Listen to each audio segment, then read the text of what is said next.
Au Gabon, l'Organisation nationale des employés du pétrole a déclenché lundi une grève de 15 jours chez Total Gabon après l'échec de négociations relatives à l'amélioration de leurs conditions de travail. L'ONEP a menacé de faire grève le mois passé après le refus par la direction de Total de répondre aux revendications du personnel. Les salariés revendiquent notamment le paiement de primes, de bonus et une réduction du nombre d'employés étrangers.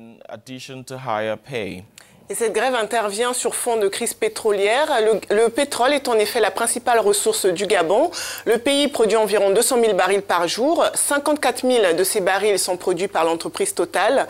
Alors, pour parler de cette grève, nous sommes en ligne avec notre correspondant à Libreville, Géraud Wilfried Obangomé. Bonjour Géraud Wilfried. Alors, c'est un plan de restructuration de Total qui est à l'origine de cette grève. Qu'est-ce qu'il prévoyait exactement pour ses employés ? Bonjour à vous. Les points de discorde sont nombreux. Entre autres, la direction de Total Gabon sur les préalables de préavis de grève de l'ONEP reçus le 25 juin dernier.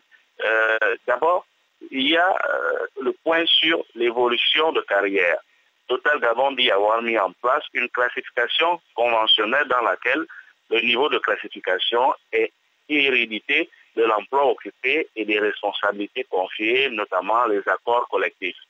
Là, la direction propose de faire un état statistique des écarts potentiels au regard de ces règles et s'engage à régulariser toute situation anormale qu'elle constaterait ou qui serait rapportée.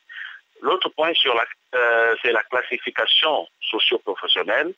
La requête de l'ONEP indique la mise en œuvre de la classification socio-professionnelle de l'ensemble des postes de Total Gabon par le mécanisme de pesée des postes sur la base de l'usage dans le secteur avec l'implication des délégués du personnel. Là, bien que Total Gabon dit comprendre cette requête, la société explique néanmoins que cela devra se faire selon le système et les règles appliquées à Total Gabon, notamment avec la méthode en vigueur. Il y a évidemment d'autres points, mais pour conclure sur cette première question, aucun accord n'a été trouvé entre l'opérateur pétrolier français et ses employés, d'où le lancement de la grève depuis lundi. Est-ce que cette grève est suivie par les employés de Total ? Selon le secrétaire général du syndicat que nous avons joint au téléphone, depuis les 2 premiers jours, c'est-à-dire depuis lundi jusqu'à ce matin, la grève est déjà suivie à 30%. 243 employés nationaux suivent le mouvement de grève à ce jour, un nombre largement suffisant, selon Sylvain Mayabi, qui est le secrétaire général de l'ONEP, pour paralyser l'outil de production, car le personnel de la majorité des sites est mobilisé selon lui. Alors, dernière question sur les répercussions de cette grève. Est-ce qu'il faut craindre des pénuries de carburant dans les prochains jours ? Pour l'instant, non. La grève, à ce jour, n'affecte pas Sogara, la société gabonaise de raffinage, qui est l'unique raffinerie du Gabon. Mais selon le secrétaire général de l'ONEP, la situation peut et va évoluer au point de paralyser la raffinerie dont le brut provient du terminal pétrolier de Total Gabon, notamment sur le site du Cap Lopez, parce que c'est de là qu'est exportée la quasi-totalité du pétrole du Gabon.